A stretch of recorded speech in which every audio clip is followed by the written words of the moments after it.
Dans cette vidéo, je vais t'expliquer pourquoi, selon moi, il y a beaucoup de vendeurs Etsy qui n'arrivent pas à faire décoller leur boutique. Je vois beaucoup de messages, notamment sur les groupes Facebook et de personnes qui viennent me parler en privé sur Instagram, qui n'ont pas la bonne manière de penser, qui ne mènent pas les bonnes actions.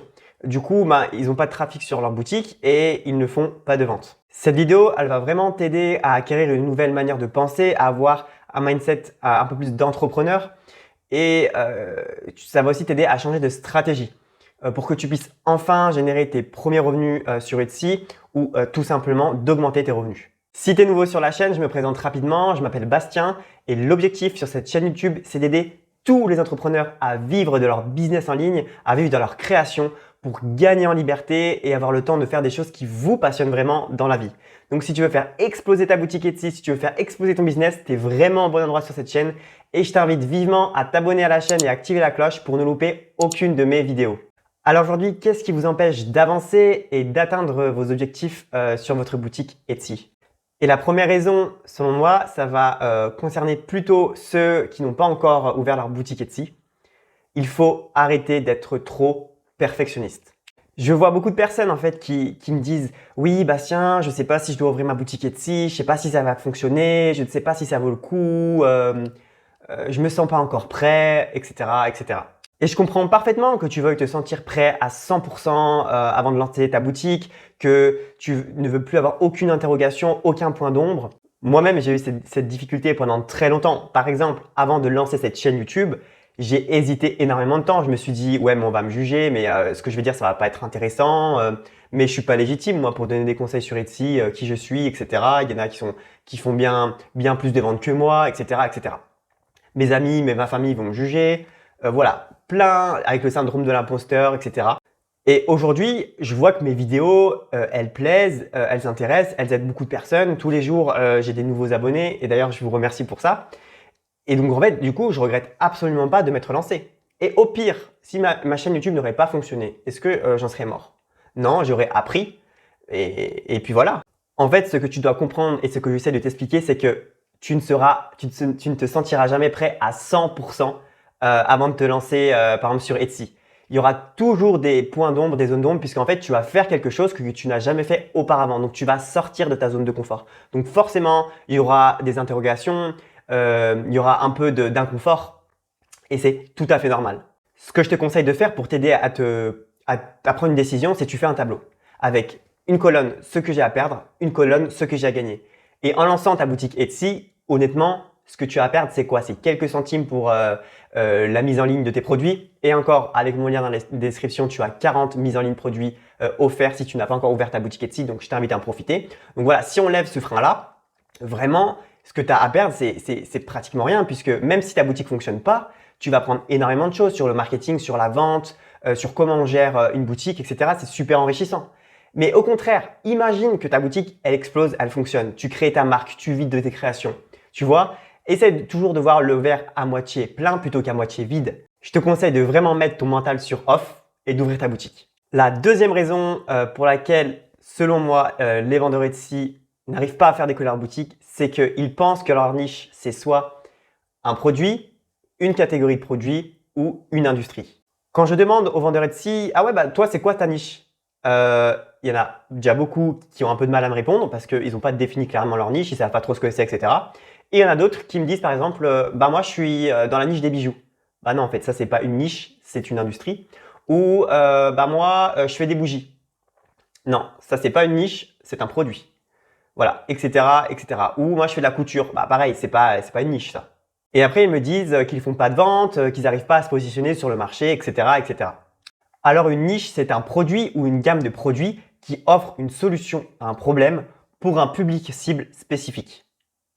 Donc, lorsque tu penses que ta niche, c'est une catégorie, un produit ou une industrie, tu mets de côté ton offre, c'est-à-dire comment tu aides ta cible. Et tu mets aussi de côté ta cible, c'est-à-dire à qui tu t'adresses, à qui tu veux vendre. Par exemple, si tu vends des bougies, quel est le besoin auquel, quel est le besoin auquel tes bougies répondent et à qui tu veux vendre tes bougies. Si tu veux vendre à tout le monde, bah, tu vendras à personne. Il faut être plus spécifique en fait. Ces deux éléments sont très importants pour que tu comprennes qu'il faut arrêter de vendre des produits trop différents dans ta boutique qui ne correspondent pas à la même niche et aux mêmes besoins. Parce que si tu vends des produits trop différents, Les personnes, quand elles vont aller sur ta boutique, elles vont pas se reconnaître. Elles vont pas dire, ah bah lui, il permet de résoudre ce besoin-là. Lui, il s'adresse à moi. Il a compris que c'est ça que je voulais, que je me retrouve dans sa boutique. Il n'y aura pas cette sensation-là et c'est ça en fait qui fait acheter. Ton objectif en fait, c'est vraiment de définir ta cible. Qu'est-ce que ta cible a besoin? Qu'est-ce qu'elle veut? Quelles sont ses difficultés? Quels sont ses désirs? En fait, plus tu vas connaître ta cible, plus tu vas mieux communiquer avec elle, plus tu vas créer des produits dont elle a besoin, dont elle veut, et plus tu vas vendre. Tu seras donc en mesure d'apprécier vraiment ce que tu fais parce que tu vas pouvoir choisir la cible que tu sers. Tu peux dire, bah moi, je vends des tableaux pour les femmes entrepreneurs, des tableaux décoratifs pour les femmes entrepreneurs. Donc là, tu vas t'intéresser à ta cible. Qu'est-ce qu'elles ont besoin? Et du coup, en plus, tu vas faire plus d'argent parce que logiquement, tu vas créer des produits que ta cible veut absolument, que ta cible veut vraiment acheter. Donc toi, si tu fais cet effort-là de définir ta cible, d'être plus clair sur ta niche, etc., tu vas vraiment éliminer la concurrence, tu vas sortir de la masse et tu vas pouvoir te démarquer en fait. La troisième raison, ça va être de dire que le marché est saturé. Non, le marché n'est pas saturé, il est compétitif. Un marché saturé, ça veut dire qu'il est tellement encombré de quelque chose au point de ne plus pouvoir rien absorber. Ça veut dire qu'il n'y a plus de place, tu ne peux pas trouver ta place sur ce marché. Or, tu peux. Un marché compétitif signifie qu'il y a de la place pour toi. Si tu es prêt à faire le taf et si tu es prêt à mettre tous les efforts en place pour te faire ta place parmi tous ces concurrents-là. Il y a absolument tout le monde qui est capable d'avoir du succès sur Etsy si vous avez la bonne manière de penser et si vous mettez en place les bonnes stratégies. Je vous l'assure. La quatrième raison, c'est que tu penses que c'est ton SEO, que c'est ton référencement. Tu penses que c'est uniquement à cause de ça que tu fais pas de vente. Alors, ça peut être vrai dans certains cas, ça peut en être une des raisons. Mais si tu veux, aujourd'hui, même si tu n'as pas un SEO ultra optimisé, que tes mots-clés longue traîne ne sont pas tous hyper bien choisis, tu feras quand même des ventes. C'est pour ça, je te dis, le référencement, c'est important, ça aide bien sûr, mais c'est pas rédhibitoire. Alors, je t'explique pourquoi je dis ça. Aujourd'hui, un bon taux de conversion, c'est entre 2 et 3%. C'est-à-dire que à chaque fois que si tu fais 100 visites sur une de tes fiches produits, tu dois avoir 2 ou 3 ventes. Si aujourd'hui, tu as 100 visites sur une de tes fiches produits ou sur plusieurs de tes fiches produits et que tu fais pas de vente ou que seulement une vente, alors ton problème, c'est pas forcément ton référencement puisque tu ramènes quand même assez de trafic. À partir de 100 ventes, si à partir de 100 visites, si tu n'as pas fait de vente, c'est pas ton référencement le problème. C'est soit ton offre, soit ton positionnement. Dans ce cas-là, ce qu'il faut faire en fait, c'est de manière objective de se dire, ok, est-ce que ma boutique, elle donne envie d'acheter? C'est pas facile hein, parce que on est accroché à sa boutique, c'est notre petit bébé. En plus, c'est nos produits, donc c'est pas facile d'être détaché et d'être objectif. Mais dites-vous, est-ce que moi-même, est-ce que j'aurais envie d'acheter ça? Est-ce que voilà, ça donne envie d'acheter? Est-ce que je mets bien en avant tous les avantages de mes produits? Est-ce que tous mes avantages produits sont mis en avant? Voilà, sois vraiment honnête avec toi et demande-toi si vraiment les gens veulent et s'ils sont prêts à acheter ce produit. Si tu me dis oui, alors ok. Mais maintenant, il faut que tu te poses une autre question. Est-ce que tu mets vraiment en avant tous les avantages de ton produit? Est-ce que c'est ultra simple à comprendre? Est-ce que c'est clair pour l'acheteur? Est-ce que toutes les objections sont traitées dans tes fiches produits, mais aussi dans tes photos? Est-ce qu'on voit tous les arguments? Par exemple, si tu vends des pots de fleurs que tu as fait toi-même, est-ce que, par exemple, dans la tête de tes clients, il y en a beaucoup qui se disent « Ouais, mais ça va être trop fragile, ça va se casser en deux. Je sais pas, je dis n'importe quoi. » Et bien, toi, dans ta fiche produit, tu vas dire c'est fait dans tel matériau, donc du coup, c'est ultra résistant. Tu vois? Liste toutes les objections que tes clients pourraient avoir et réponds-les un par un pour du coup enlever les freins à l'achat au maximum. Toutes ces infos-là doivent être parmi tes 10 photos. Parce qu'en fait, il n'y a pas tout le monde qui prend le temps de lire la description. Les photos, c'est beaucoup plus visuel et beaucoup plus agréable à regarder. C'est pas pour autant que tu dois délaisser tes descriptions de fiches produits puisque ça va te servir pour ton référencement. Et en plus, il y en a quand même qui lisent et ça permet d'être beaucoup plus professionnel et de rassurer. Parfois, il y a des personnes qui viennent me parler sur Instagram et qui me disent « Bastien, j'arrive pas à faire de vente. » Donc, je vais voir sur leur boutique, ils ont une fiche produit. Ils ont une fiche produit, une, voire deux, trois, quatre. Mais en fait, malheureusement, c'est pas suffisant. Déjà, est-ce que vous apparaissez comme professionnel en vendant qu'un seul produit? Je ne pense pas. Mettez-vous à la place de vos acheteurs. Est-ce que vous, si vous allez sur une boutique et qu'il n'y a qu'un produit, est-ce que ça vous donne envie d'acheter? Est-ce que ça vous donne confiance? Parfois, il y a 2, 3, 4 produits, mais ce sont des produits qui sont différents à chaque fois, qui n'ont vraiment rien à voir entre eux, qui sont dans des niches et qui touchent des cibles vraiment différentes. Donc ça, non, ça ne marchera pas. Avant d'espérer de faire des ventes, déjà, je vous conseille de mettre en ligne 12 à 15 fiches produits pour vraiment être crédible et paraître professionnel.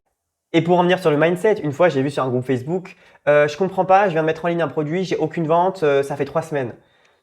Du coup, les personnes en commentaire lui disent il faut mettre plus de fiches produits. Une produit, ça va pas suffire. Elle dit oui, mais une fiche produit sur Etsy, ça coûte quand même 20 centimes. Alors, si vous êtes pas prêt à investir quelques euros pour votre business, vous voyez, ça c'est vraiment une manière de penser, un état d'esprit qu'il faut balayer absolument. Sinon, honnêtement, vous y arriverez jamais. Passer un moment, il faut juste arrêter de croire qu'il suffit de mettre un produit en ligne, qu'Internet c'est magique et ça va se vendre tout seul. Si ça serait si facile, honnêtement, il y a tout le monde qui le ferait. Il faut avoir déjà un état d'esprit qui dise ok, je suis prêt à investir dans mon business pour que ça fonctionne. Et de deux, il faut être patient, il faut être professionnel et il faut être prêt à mettre les efforts pour. Alors le dernier tip que je vais te donner, et c'est un petit bonus de fin, c'est vraiment arrête de croire que lorsque tu as des favoris ou des ajouts au panier, que tu loupes des ventes. J'entends souvent, oui Bastien, j'ai beaucoup de favoris sur un de mes produits, mais j'ai aucune vente. Il y a un produit où j'ai 20 ajouts au panier, mais j'ai aucune vente. En fait, il faut garder à l'esprit qu'il n'y a pas tout le monde qui achètera sur votre boutique et c'est comme ça et c'est normal. En fait, tant que vous savez que vous avez optimisé au maximum que vous pouviez la conversion sur votre boutique, la conversion sur vos fiches produits, c'est-à-dire que vous avez mis toutes les infos, que c'est facile, clair à comprendre, tous les avantages sont là, toutes les objections sont traitées. Du moment que vous avez fait votre maximum, arrêtez de vous angoisser avec vos favoris, avec les ajouts au panier. Vous n'avez pas la main dessus. Donc vraiment, on relaxe sur ce point-là parce que je vois que ça en stresse beaucoup. Bon allez, je vous donne un dernier bonus. Il faut arrêter de penser que vous pouvez le faire tout seul. Alors oui, tu peux augmenter le nombre de ventes, tu peux augmenter le nombre de visiteurs sur ta boutique, tu peux avoir de bons résultats grâce au contenu gratuit que tu trouves sur YouTube ou sur les blogs ou dans les forums. Ça, je dis pas le contraire. Mais pour moi, voici vraiment les étapes pour réussir. Premièrement, c'est le mindset. C'est-à-dire qu'il faut vraiment avoir un état d'esprit qui est positif, un état d'esprit qui est entrepreneurial. C'est pour ça que dans cette vidéo, j'ai essayé un peu de t'inculquer la manière de penser qu'il faut acquérir pour réussir notamment dans les e-commerce, dans le business en ligne et dans l'entrepreneuriat de manière générale. Deuxièmement, une fois que ton mindset est bon, tu l'as travaillé, tu vas consommer tout simplement du contenu gratuit. Et c'est ce que tu fais actuellement en regardant cette vidéo-là. Et c'est très très bien. Et troisièmement, ensuite, l'étape supérieure, ça va être d'investir en toi. Vraiment, c'est ultra important. Moi, j'ai vraiment investi beaucoup d'argent dans des formations notamment américaines, qui m'ont vraiment élevé niveau mindset. J'ai vraiment maintenant une autre manière de penser sur le business et même ça m'a aidé dans ma vie de tous les jours. Et sans ça, j'aurais jamais pu avoir les résultats que j'ai aujourd'hui sur mon business et aussi auprès des clients que j'aide. Donc vraiment, investir en toi, franchement, c'est le meilleur investissement que tu peux faire au monde.